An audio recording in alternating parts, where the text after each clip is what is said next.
या निमित्त आपल्या केंद्राचे सन्माननीय केंद्र प्रमुख आदरणीय केंद्र प्रमुख गायकवाड साहेबांनी माझ्याकडे विषय दिलेला आहे राज्यस्तरीय नवक्रम स्पर्धेत सहभाग. माहिती आहे की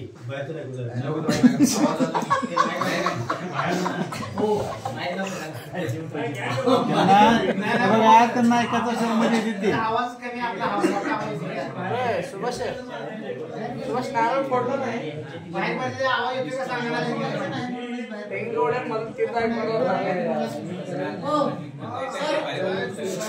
तुम्ही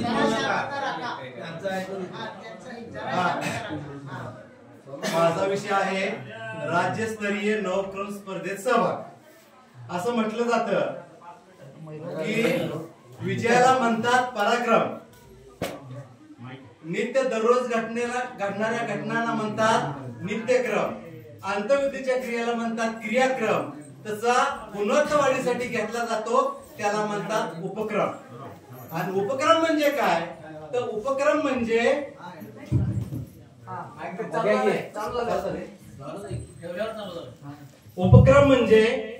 उद्दिष्ट एका गरजेच्या पूर्ततेसाठी प्रयत्न किंवा मदत आणि सहाय्य घेऊन पुढे जाण्यासाठी देणारी जी योगदानाची प्रक्रिया आहे त्याला उपक्रम असे म्हणतात. उपक्रमाचे अनेक प्रकार आहेत. सहशालेय उपक्रम, शालेय उपक्रम, कृती संशोधन, लघु संशोधन आणि त्यातच आहे एक नवोपक्रम.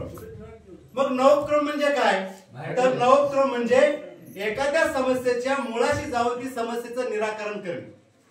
नवोपक्रम म्हणजे काय तर जी परंपरेने रुळलेली वाट आहे त्या वाटेला कुठेतरी फटा देऊन त्याच्यामध्ये नाविन्य आणून आणि नवीनतेचा शोध घेऊन विद्यार्थ्याच्या गुणवत्ता वाढीसाठी केलेला प्रयत्न म्हणजे नवोपक्रम.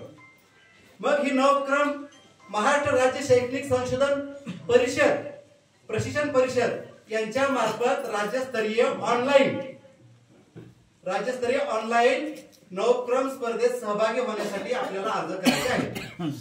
याची मुदत 4 नोव्हेंबर ते 20 नोव्हेंबर पर्यंत होती, परंतु आता ती 5 डिसेंबर 2024 पर्यंत वाढवण्यात आलेली आहे.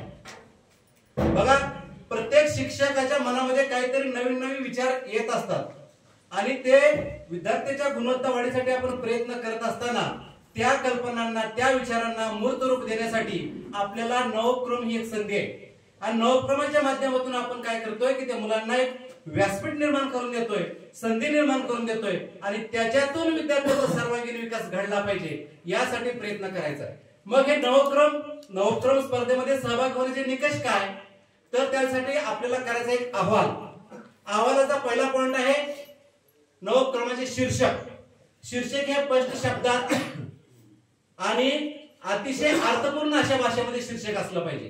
त्यानंतर नवोपक्रमाचा दुसरा मुद्दा आहे अहवालातला की शीर्षक झाल्यानंतर नवोपक्रमाची गरज आणि महत्व.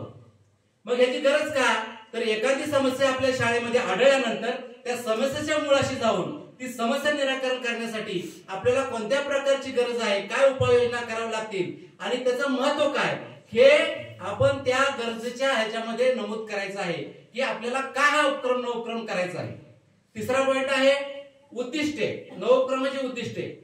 जर आपल्याला जतला जायचं आहे हे माहिती असेल तर आपण गुड्डाबरोबर जाऊ शकतो, इथून तिल्ल्यामार्गे जाऊ शकतो, पण आपल्याला जायचं कुठे हे माहिती नसलं तर आपण जाऊ शकत नाही. तसं उद्दिष्ट जर आपल्या उपक्रमाचं माहित असलं तर आपण त्या उद्दिष्टानुसार त्या विद्यार्थ्यामध्ये आपण प्रगती करू शकतो. म्हणून त्या नवोपक्रमाची जी उद्दिष्ट आहेत आपल्याला 4 ते 5 उद्दिष्ट विधानात्मक उद्दिष्ट मांडायचे. त्या उद्दिष्टानुसार आपल्याला पुढे नवोपक्रमाचं नियोजन करायचं आहे. मग नियोजनामध्ये काय उपक्रमोत्तर परिस्थिती, अगोदरची परिस्थिती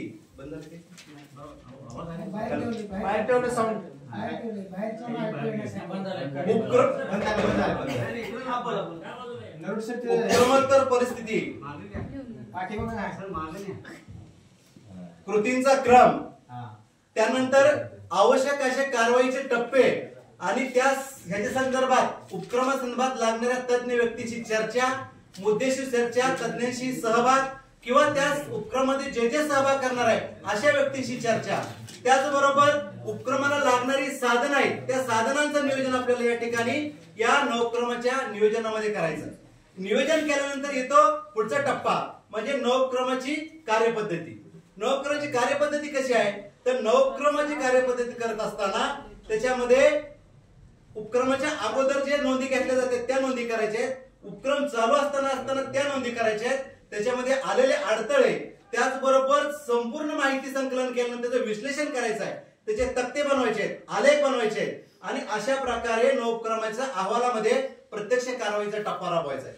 प्रत्यक्ष कारवाईचा टप्पा राबवल्यानंतर त्याच्या पुढचा टप्पा येतोय आपल्याला यशस्वीता, म्हणजे नवोपक्रम राबवला तो किती सक्सेस झाला, त्याची फलनिष्पत्ती काय, या संदर्भात जी आपण उद्दिष्ट ठरवली होती त्या उद्दिष्टानुसार आपल्याला काय करायचं आहे, एक एक उद्दिष्ट आपण पडताळून पाहायचं आहे आणि त्याची फलश्रुती किती झाली याचा आढावा आपल्याला या ठिकाणी घ्यायचा आहे. आणि तो जर सक्सेस झाला, यशस्वी झाला, तर त्याचं जे समाधान आहे किंवा ती जी समस्या आहे ती समस्या निराकरणासाठी या नवोपक्रमाचा आपल्याला फायदा होणार आहे. त्याच्या पुढचा टप्पा आहे समारोप. आता आपण पूर्ण नवोपक्रमाच्या अहवालाचे टप्पे बघितले, त्याच्यामध्ये शेवटचा टप्पा आहे समारोप. समारोपामध्ये काय आहे की जी शिक्षकाला अस्वस्थता मनात निर्माण झाली होती की माझ्या विद्यार्थ्या किंवा माझ्या शाळेत ही समस्या आहे आणि ती समस्या दूर करण्यासाठी त्यांनी नवोपक्रम राबवला आणि ती राबवलेली जी नवोपक्रम आहे त्याच्या संदर्भात ज्या ज्या प्रकारचे आपल्याला विचार किंवा जे जे वाटलं ते समारोपामध्ये उल्लेख करायचा आहे. समारोप झाल्यानंतर शेवटचा त्याच्या नवोपक्रम अहवालामधला शेवटचा भाग आहे संदर्भ ग्रंथ आणि सूची. म्हणजे हे नवोपक्रम राबवत असताना तुम्ही कोणकोणते संदर्भ वापरले त्याचा काय करायचं त्या ठिकाणी आपल्याला उल्लेख करायचा आहे. मग त्याच्यामध्ये प्रश्नावली असेल, पूर्व चाचणी असेल, उत्तर चाचणी असेल, सहभागी विद्यार्थ्यांची यादी असेल, त्या सर्व प्रकार